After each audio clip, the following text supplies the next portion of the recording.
The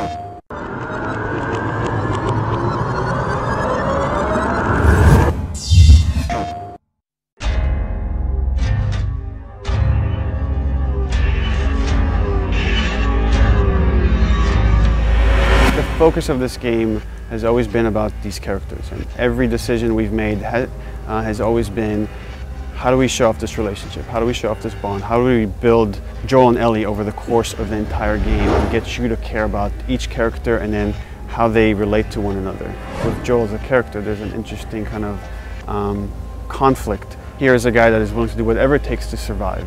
And we really wanted to show in this world there aren't necessarily good guys and bad guys. There's just people trying to survive, and Joel is just one of those people. He's tasked with delivering this girl somewhere, and over the course of their interaction, of how they spend time together, they form this unbreakable bond, and they really start seeing them care more and more for each other. So we wanted to show this guy that's pretty cold, cold-hearted, can do terrible things, and yet at the same time can develop this love for this girl where he's willing to do anything to save her.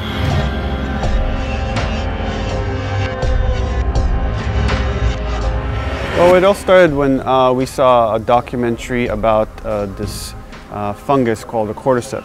And the way that fungus works is it infects different species of insects. The fungus develops inside them, burrows its way into its mind, and take control, essentially, of the insect. What if this thing jumped species and infected people? And that was the earliest inspiration. And so that was a really beautiful jumping off point to us, because we thought we could do something unique. It wasn't just your typical ambling zombie sort of thing, but we can actually have some science behind it and ground these things. And we don't want to just make the typical like ghoul. We want to actually bring the fact that this is a suffering human being, that actually, like, if you and I were caught by this, then that's a traumatic experience. And then put yourself in Joel, Tess, and Ellie's shoes, and it's like, this is the last thing that we want to happen. These two stages, these two classes of infected that you're seeing, there's the runners. And they still have a bit of vision, so they could kind of see you if you're moving around. You have to kind of watch out where they're looking.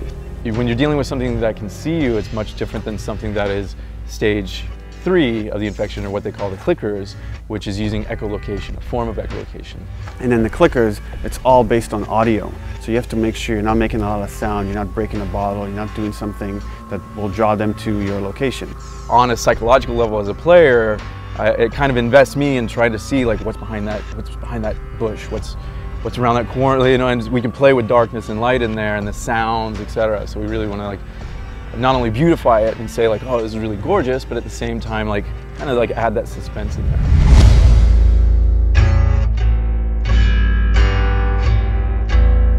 What you want to see is the contrast between the stark reality of the military city and that oppression versus, like, nature reclaiming the earth, what nature has done over 20 years, what the military has done fighting back the infection just to get this small little hovel, like, keeping their walls and their people contained, like, okay, we're safe, keep that locked down.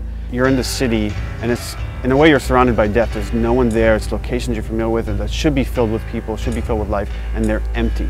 First of all, it's beautiful and creepy. Like, it's one of those, like, weird, like, nature's pretty amazing kind of things. So there's that kind of darkness there, but at the same time, there's this beauty to it, whereas nature is reclaiming the earth and you're seeing all these trees and you're really drawn to explore it. And then you're also seeing the world through Joel's eyes, who's just a survivor. How am I going to get from point A to point B? And it's contrasted against the way Ellie views the world. And it's like, again, all she's known is this oppressive quarantine zone. So when she comes out, she's never seen a skyscraper up close before. And for her to come out and actually be next to these things, these skyscrapers, glass buildings, like, wow, this is really amazing, this is really impressive. So we want to see it kind of through her eyes. In a way, they're scared for their lives. She's just enamored with the world and how it looks because she's never seen anything like this.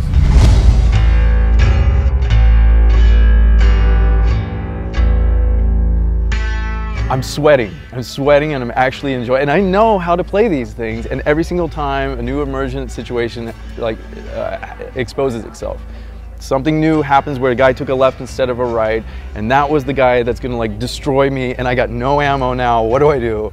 And that's a beautiful feeling.